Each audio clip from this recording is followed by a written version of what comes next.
Welcome back to the Weekend Primetime. We're going to begin this hour with the newest member of Congress being sidelined due to the fallout over the ongoing government shutdown and potentially the Jeffrey Epstein saga.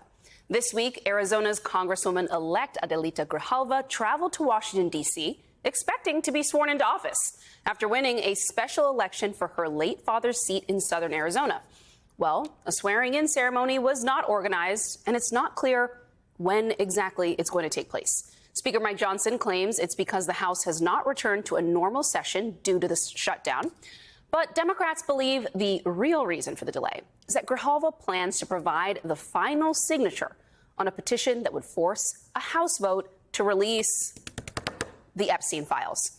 Here's Congresswoman-elect Grijalva this weekend.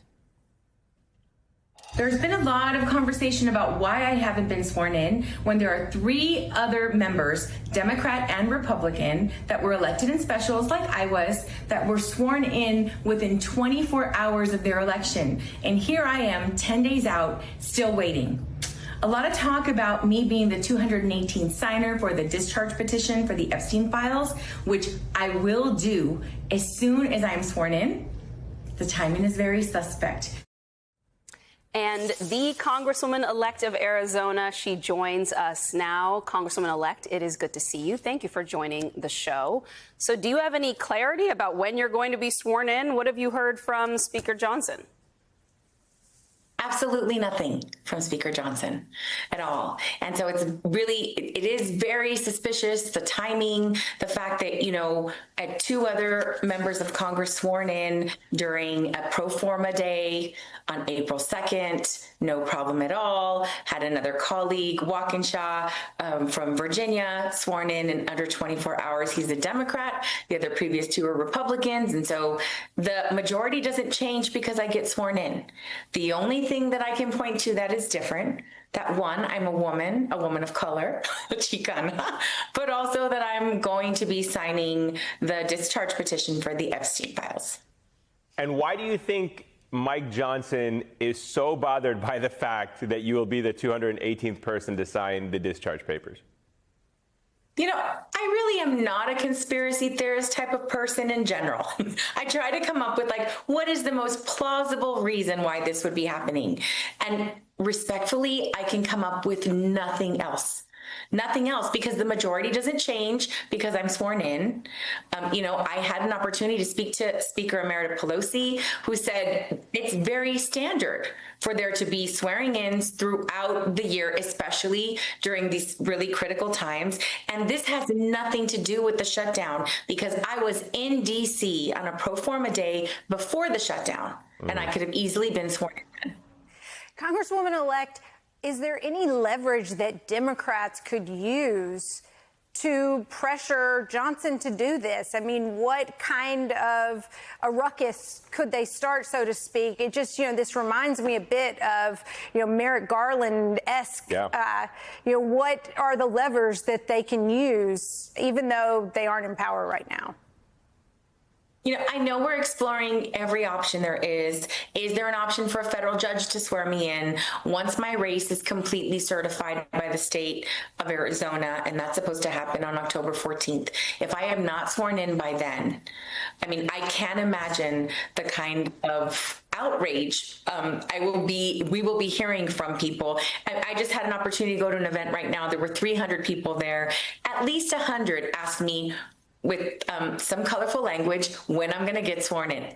It is important to this community to have a voice and to have constituent services when the government is in a shutdown, to explain things about what is happening and to provide support and services to those who need it.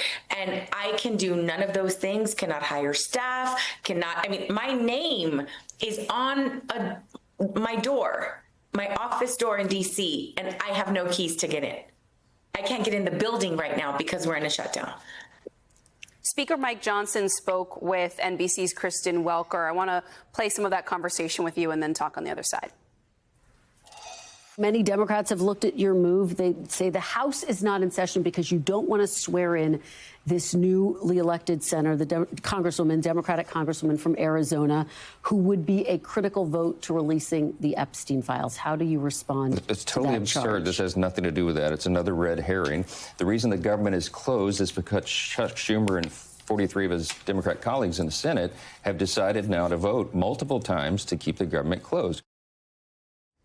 What's your message back to Speaker Johnson, and what kind of precedent do you think this is going to set? Well, the fact that Republicans were on vacation while Democrats were there ready to negotiate before the shutdown. The fact that there is no opportunity for us to have any real meaningful conversation. Basically, House Republicans said, this is our budget, Senate. You deal with it or don't. We're going to shut it down if you don't agree to our terms. And what the Democrats are fighting for is health care for the American people. In Arizona, 1 in 5 children is going to lose health care if we can't roll back some of the devastating cuts from the big, beautiful, horrible, wretched bill. Congresswoman-elect. That's what we're fighting for. Oh, sorry. Much like they descended on Washington after Labor Day when Speaker Johnson wouldn't let the Epstein files come up for a vote, more Epstein victims are going to come back to Washington this week to advocate for the release of these files. What message do you have for the victims for why it's taking yet another delay? You're swearing in to have justice. I can't imagine the frustration for victims that just want justice. They want the people that perpetrated crimes against them to be held responsible and culpable publicly for what they've done, and give these victims the opportunity to move forward and begin this process of healing. This continues to reopen wounds for victims, and really is it should be very concerning for every person in this nation about how many times Johnson has shut down Congress in order to avoid this information getting out to the public. We just want transparency. Congresswoman, can I ask you really quickly, as somebody who just came off of an election, I mean, was the Epstein files an important issue for your constituents, or has it gained new life in light of the recent developments over the last few months? Just give us a sense of why it has become, since you've seen it play out in your race, and certainly now in the position that, as you are saying, Mike Johnson, for more or less, I guess, lack of better words, is kind of punishing you for this position, or at least denying you your right to be sworn in because of this position. How important was it on the election trail? You know, we had one question about it in the general debate and never really heard about it from individual constituents. All they did want to know as we got closer to the end is, will you sign that discharge petition? That was it. And my general opponent, a Republican, said he would have signed it too. So that was not a huge issue here locally. It has become a bigger issue because so many people are wondering what are in these files and why is there so much resistance for me putting this issue forward to Congress to vote on. Congresswoman-elect Adelita Grijalva, thank you, and we will be watching for your swearing-in ceremony.